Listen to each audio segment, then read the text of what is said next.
This content is brought to you in part by Real Marketing, the only marketing firm recommended exclusively by the Institute. Real Marketing utilizes over 25 years of expertise, and their products are built and customized for you to dominate any neighborhood, anywhere. Go to realmarketing4u.com. That's realmarketing, the number 4, u.com.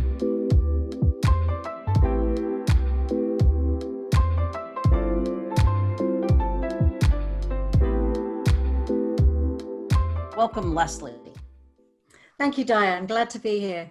Excellent. Well, so Lesley, you and I met a while back, and I was extremely impressed with your background, and I'd love others to hear kind of your story and how you got to where you are, where you're flying all over the globe and doing all these great things. Sure. Yeah, it's a bit of a personal branding story in its own right, I think. And from a young child, I wanted to travel. It was I think I was inspired by a cousin of mine who had a travel business, and I always wanted to travel. And I thought I would be an air stewardess. I always wanted to be an air stewardess, and I started applying to airlines at like the age of 15. And I always remember a letter coming back from BA, and I was 5'1.5", and they told me that the minimum height requirement was 5'3", and I kind of realized at that time I was never going to be an air stewardess, but travel was always there. And then I got a job in criminal justice. I started training as a lawyer, realized after a couple of years I wasn't going to make a great lawyer. It wasn't for me. So I went into IT technology, an obvious move, but it was in criminal justice. So I was within criminal justice still, but doing coding and software support. It was incredible. And it was in that time that I'd been doing a lot of study in psychology and image and marketing and color analysis and various elements of executive coaching. And I realized when I was in corporate life working for a big tech company that there were a lot of people around me that weren't getting the exposure and the success that they deserved because of their skills, because they weren't projecting themselves authentically or weren't packaging their brand. It wasn't really called that then. And it was at that point in the late 90s that I decided that I would write a methodology, leave corporate life, and create something in terms of a coaching package and a training package. And I started speaking professionally around this whole topic of personal brand and how you project your skills and expertise effectively, consistently, but in a way that differentiates. And the Walking Tall brand was born from there. There's another story related to the whole title of Walking Tall, me being 5'1.5" tall, probably part of that. And then the whole brand just grew, and the methodology has obviously evolved over a number of years. So quite a personal branding story in its own right, really. Absolutely. And we'll kind of circle back to that and how things like that get created. But this was not in the US, right? So this was in England, I presume? It was, yeah, it was in the UK, and I was in west of London. And so I really covered the whole of UK and Europe, and did some work in the US and North America at the time. But yeah, it grew in the UK, and I moved over here with my family, my husband and son, in 2014. So I've been here 6 years now. So yeah, you and I've had some really great conversations over the months about how this industry that we're a part of at the Institute, with real estate professionals, and the uniqueness of it, and how there's this idea of the person is the brand, and how do they effectively get these messages out there in a way that conveys exactly who they are inside, right? And that your idea is that reputation equals referrals. That's really the core of what we want to talk about today. So where did that idea come from for you? I think it's something that's always been there right from the start in how people represent the company brand. And as you know, a lot of my clients have been the big corporates, and how do we get employees representing the brand? But most recently working with a lot of small business owners, and obviously in luxury real estate, but in finance, in law as well. And I always believe that the most powerful part of your brand today, your company brand, is what people say about your brand to their contacts. So it's what your clients say about your brand. And that comes from how they feel when they deal with you. So how do you make them feel when you interact with them? Because that's the piece that that gets talked about. That's the piece that they share. That's the piece that goes on social media. And that's where your reputation grows from. And I'm a great believer in that reputation builds from the consistency of what people say about you, that makes it easy for people then to refer you. So that's where that really comes from. Yeah, we got a lot to unpack there. So this idea of first consistency, then making it easy, but kind of even all the way back to this notion of how you make people feel. You know, this is a transactional world that we live in. Okay, and you know, millions and hundreds of millions of dollars are spent on branding to make transactions. Okay, but when we think about in real estate, a lot of real estate agents get caught up in the idea of the buying and the selling of real estate. But in fact, that's not really their personal brand, according to you, right? Yeah, that's right. I mean, what if we really think about what our brand is, and going back to that's how we make people feel. When you're working with a client, whether it's buying or on a buying or selling process, what they're actually buying from you is the end result of all your years of experience, how you apply yourself, your characteristics, your skills, your value set. They're buying into to that, but the result of what a combination of that gives them. So you've got all of this expertise, but really it's what you give them as an end result that they're interested in. So I always use the analogy of when you go and buy a drill from a hardware store, you're not buying a drill, you're buying a hole in the wall. You're only interested in that end result. So it's a collection of all your skills, experience, the value set you have, your personality traits that make your brand and allow you to create that end result for the client. So it's not all about the transaction. It's not all about the expertise. It's got to be there, but that's not the piece that gets you the referrals or gets you the business that grows your business ultimately. You know, we live in the world of now, we call them testimonials, right? Because everything is being packaged to be put on somehow on the web for mass marketing. Yeah. And, you know, I like to read testimonials. And it is interesting if, you know, it's all many of them are transactional, but the best ones are getting to that point where someone says somehow these feeling words. So how do we start to build on that? Like where's the beginning point of, if we begin with the end in mind of I want someone to be able to describe me with feeling type words and how they made me feel. Where do you begin with that? Yeah, it's a really important point you raised there. You know, testimonials, we need them. They're really important. People do trust those testimonials. But it's, you know, it's wonderful to have people say, oh, she was great to work with. He was wonderful. He got the end result, whatever. We need to make sure that we drive those testimonials to say how they felt during that process and how they felt at the end of it. And one of the questions we can ask people, and we should always ask for a testimonial when there's been a great experience. Never be afraid to do that. That's the first thing. People love to give testimonials. They've only got to be asked. So ask them, what is it you got from me when we work together? How did I make you feel? How did the process feel? And you'll get such gems from people when you ask that question. Something like, well, you know, you just made me feel really confident and comfortable that we'd covered all angles, that I'd got the best possible price or whatever it might be. You made me feel like I was in control, or, you know, it could be any of those things. And it's the feeling that you want to get from the client that needs to be built into the testimonial. So ask the right questions. That's really good. Yeah, ask the right questions to craft the testimonial, but ask them the questions to start with, and you'll find you'll get some real gems. It's a really important point. So we spend our time in this space at the luxury level, which you know, that's a big swath of people, right? There's about 11 million millionaires in the U.S.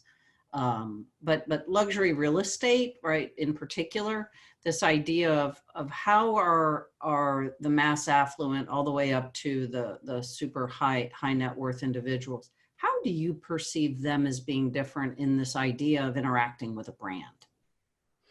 In terms of the client and how do they, yeah.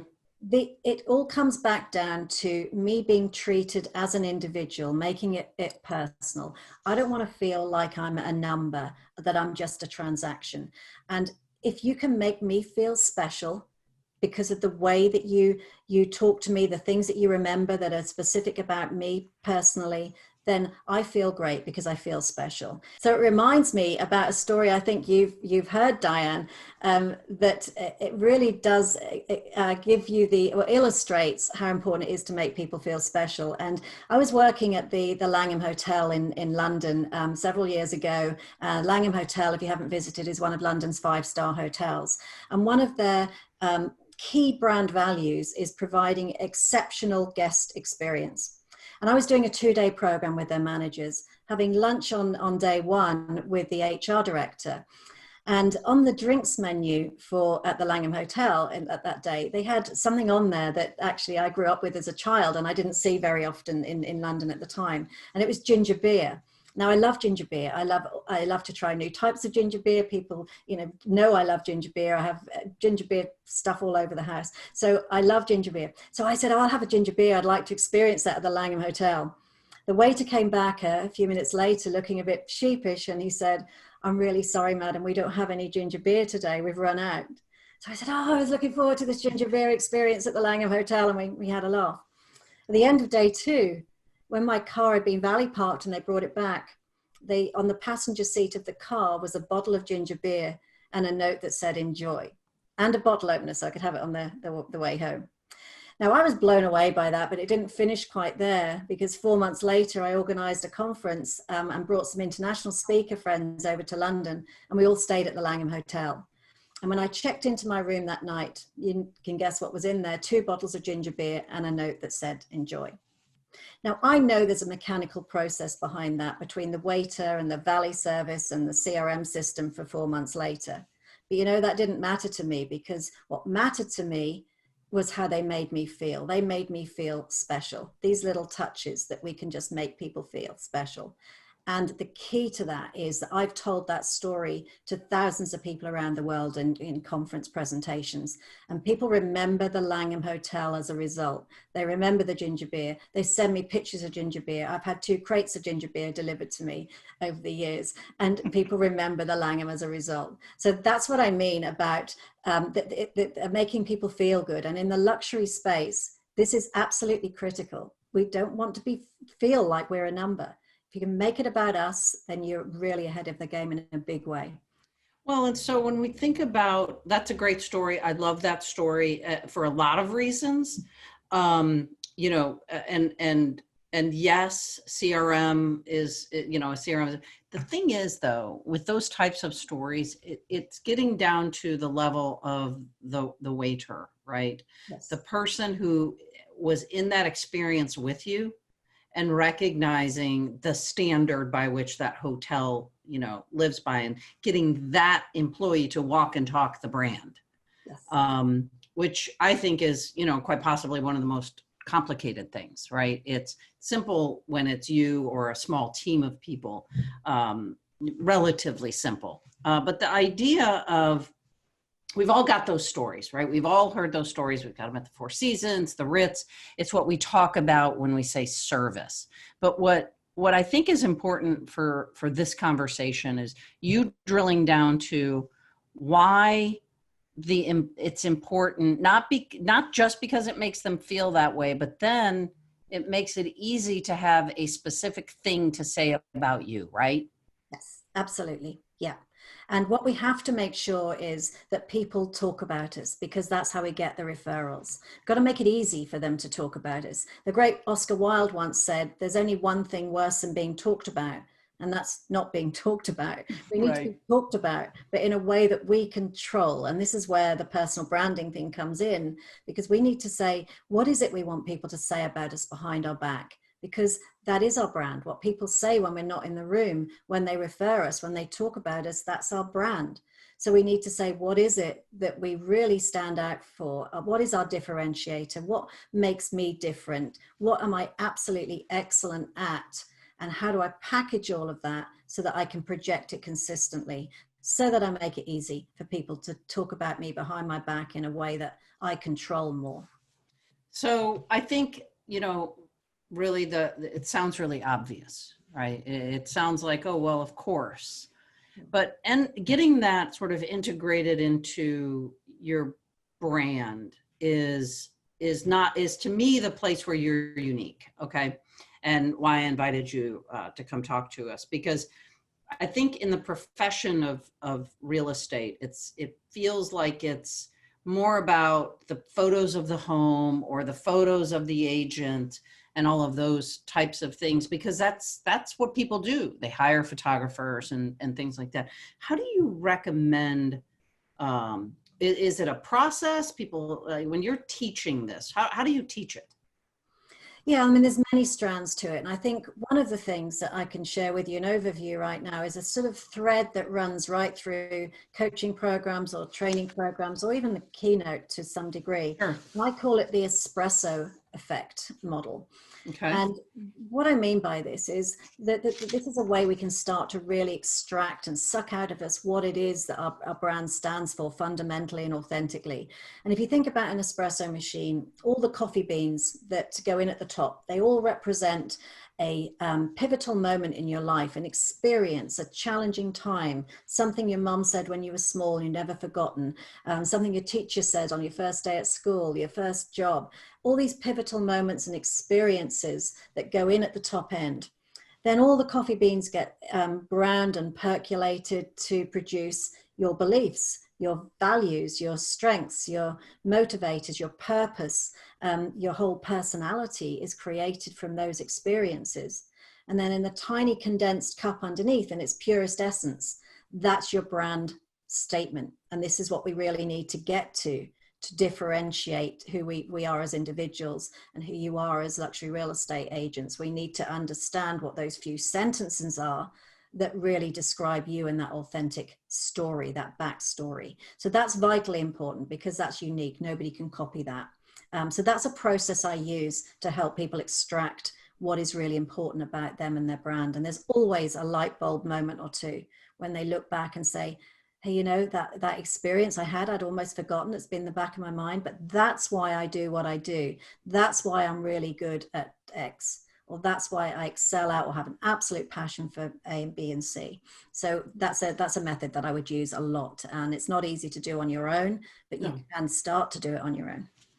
Sure. I hear workshop in that, right? Like that's something that's kind of hands-on and a way for folks to focus on themselves. Cause I think that's the thing that people really dislike the most about this idea of creating their own personal brand or even writing their own bio.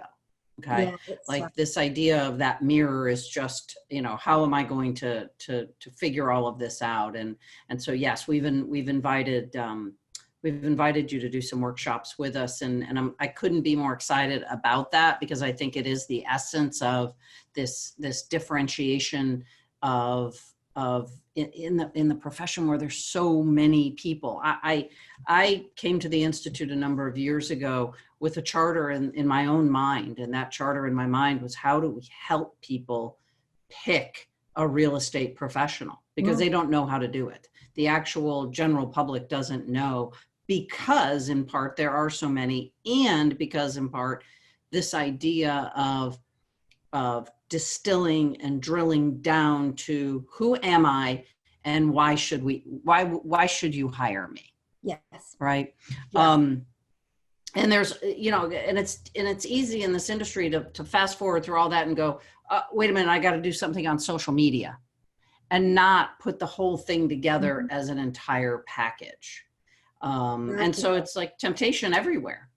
Yeah, it is. It's like a squirrel. I'll do that now. I'll do that now. And that's what I find with most real estate professionals when I'm coaching, or any professional, is that they know they have to do a little bit of social media, but it's like a fire hose approach, and there's no strategy.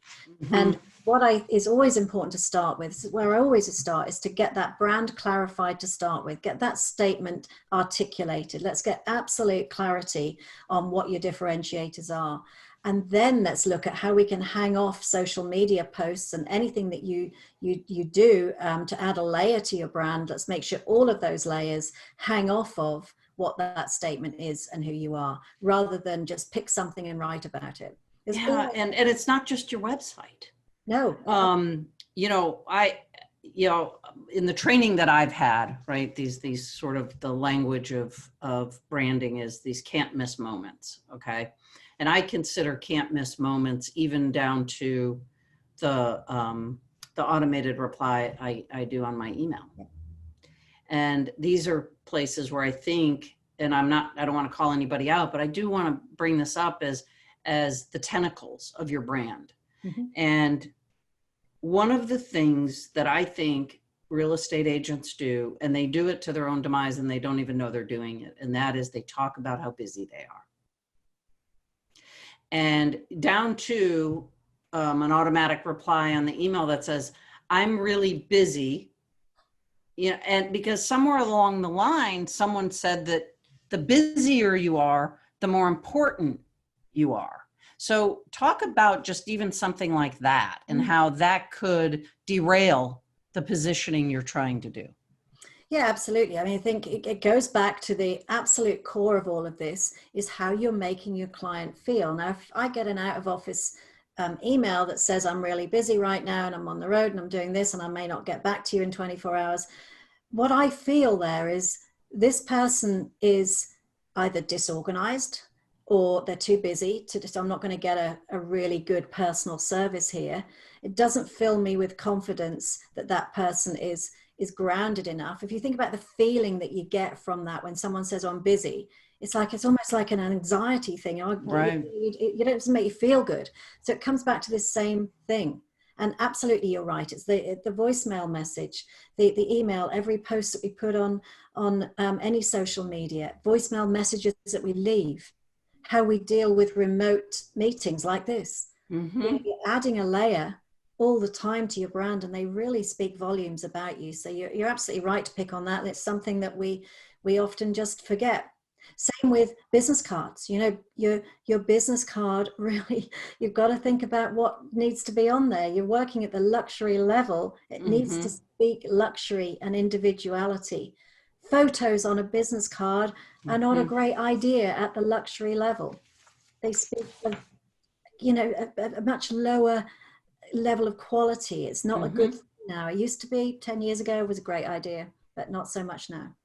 Yeah, there's an element in luxury to the mystique a little, right? It's when we unpack these folks, because they're people, right? When we unpack a luxury or, you know, a high net worth individual, a person that is selling or buying a luxury home, they are accustomed to special experiences. They're accustomed to that experience that you received. And I'm going to say the hotel name, but I'm going to destroy it. The Langham, right? It sounds so much better coming out of your mouth with that accent. But when we experience it and then trying to figure out how to turn around in somewhat of a frenzied, super personal, sometimes highly contracted or highly protracted transaction, to kind of keep that up all the time is really tough, huh? Yeah, it is. But, you know, if you have a strategy that you could clearly stick to, or you've got that base level designed, it becomes a habit. So I use this analogy a lot when I'm coaching and training, where it's your brand and your reputation is like a pearl in an oyster. And a pearl in an oyster grows organically over a period of time as it gradually evolves when layers get added to it. And that's exactly the same as your brand or your reputation. It just grows over a period of time.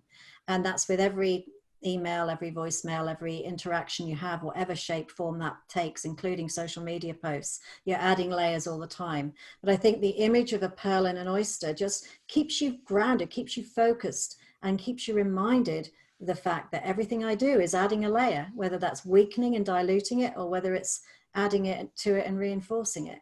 And so I think we all know that the whole subject of personal brand is important for us, but very few people think they have time for it, don't know where to start, and they don't have a strategy or a structure. And that's but it's intimidating. It's intimidating, right? absolutely. Because we can't help it. We think in terms of the 7-figure budgets, okay, of what we think in like Four Seasons or the Langham, and they have all this money and all this effort and time. how do you translate that? And I know that you can, because you teach this all the time. Translating outside of the massive budgets into how do I actually walk and talk this the same way the waiter did, right? So along the line, he's been told this is how this is, but how do you live it? And how does your workshop really teach that?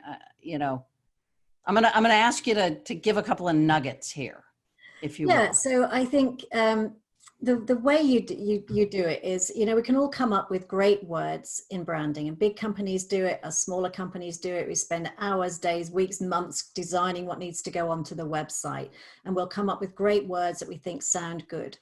What we need to do is analyze what those words really mean. So I would urge everybody to look at their website, look at the words that you're promising, look at the values you've got on there. What is it? What words are you trying to convey here? And then ask yourself, well, what do I do every day that supports that? Or what does that word mean to me personally? So if I'm working with a team of people in a small business, you know, one of the values might be integrity. And we all know integrity is important, especially in this market. But really think about, what does integrity mean to me? You could ask 100 people and get 100 different answers. And that's the point. You need to get right down to that level of understanding of what it means to me. So it might mean doing things on time, doing things to the best of my ability, being honest, being open. It could be a million things. And then looking at, how do I bring that into my daily life? What am I doing every day that supports that value that's so important to me in business? So you can start to interpret it and internalize it yourself. So yes, when you say that, like, my definition of integrity is that my words and my actions have to match. Yeah. Right. And that's just you're right. That's such a personal thing. And so it's not like we're going to say that I have integrity, because everyone can say it. Right. I think the key with personal brands, and I think it's a bit of a mystery, and how do we unlock this mystery of it's not enough to put it on your website. It's not enough to put it on your business card. It's not enough to do these things. It's the demonstration. Yes, exactly. And you know, you could determine, often people will ask me, well, what do you see as a difference between brand and reputation? Brand for me is the intention of what we set out to do. And that needs to be based on what we feel we can deliver, because it's authentic. And the reputation is the reality of that. So that's you putting that into action. Either the brand intention's there, but if we don't live and breathe it, then we might as well not bothered. In fact, it could be a hindrance. I wrote a blog not too long ago entitled, Is Your Marketing Budget Killing Your Brand? And what I meant by that was, you know, you put all this money and effort into these great marketing words in terms of what you're going to deliver. And we've got masses of opportunity to get that out there with advertising campaigns, or, you know, your social media campaigns. If you're going to do PR, if you're going to speak at conferences and things, you've got opportunities to get that brand out. So you put it up here. If you're not delivering to that level, there's a huge height to fall from in what you promise and what you actually deliver. And that could destroy your brand. And so I think we've got to be really careful about the words we're using that describe who we are, if they're not authentic and we can't deliver them. Because right now, if you're destroying that trust that people have in you without being consistent, then you're throwing business away. So we've got to be careful about that. That's really good. I want to come back to the consistency, but I know if I was listening to this podcast, I would have rewound. So I'm going to repeat that the brand is the intention. The reputation is the reality. Yes. And so what you're asking folks who are listening to do is go look at what they're holding themselves out to as their brand and their intention, and is their reputation the reality of that brand. Can you give us an example?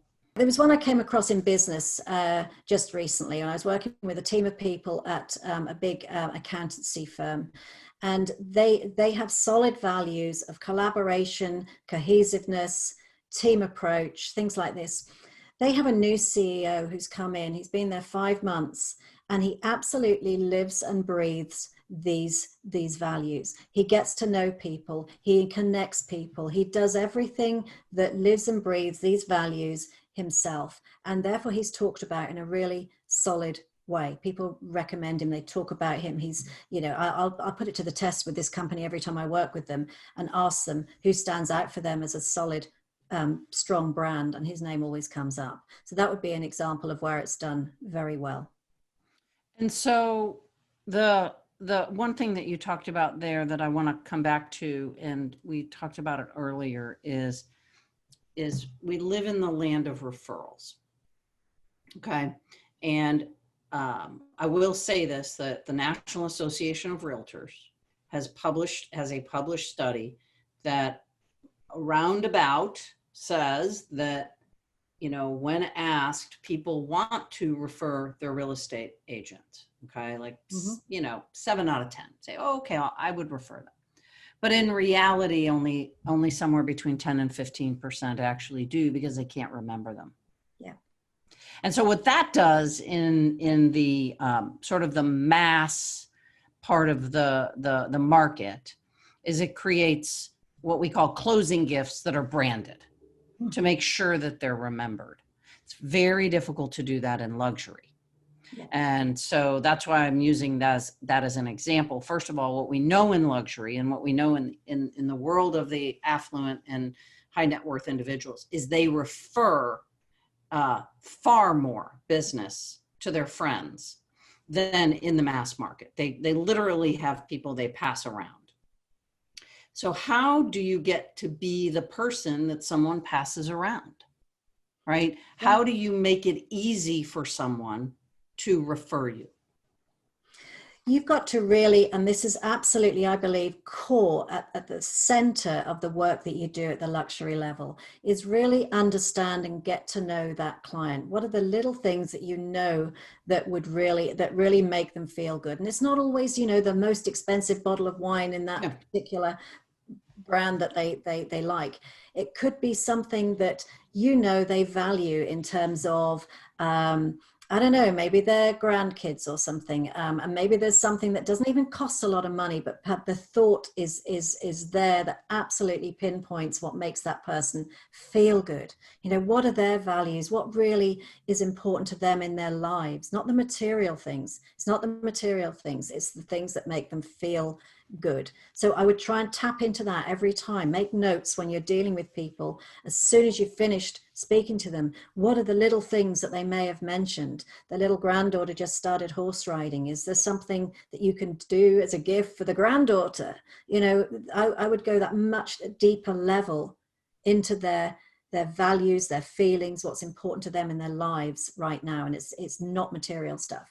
So, right. The brand isn't a logo on something. Absolutely. Yeah. Right. Your personal brand is more, that's kind of back to what you've talked about, which is how you make someone feel. And, you know,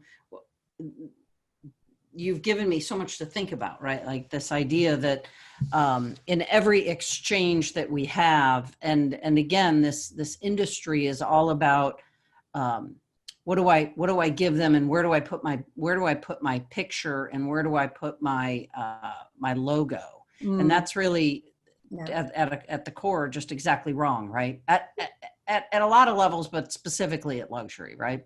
Absolutely right. And it reminds me of an example I had. I was speaking at a conference in Singapore a few years ago, and I met a lot of people as we do at a conference. Most of them I've forgotten about 2 months later. Met one guy who I had a conversation with about branding for about 20 minutes. A couple of months later, I'd forgotten about him, but it was about 4 months after the event, and a package arrived for me through the mail from Singapore, and it was from this guy that I'd had the conversation with. And he said, "Hi, Lesley, we met in Singapore. Wanted to send you this package. Thought this might be useful." And there were some cuttings from newspaper articles in there, couple on branding, one on a baby giraffe that had been born in Singapore Zoo, and the giraffe is my Walking Tall logo. And I thought, oh wow, this is really nice. He's thought about me, and I remembered him.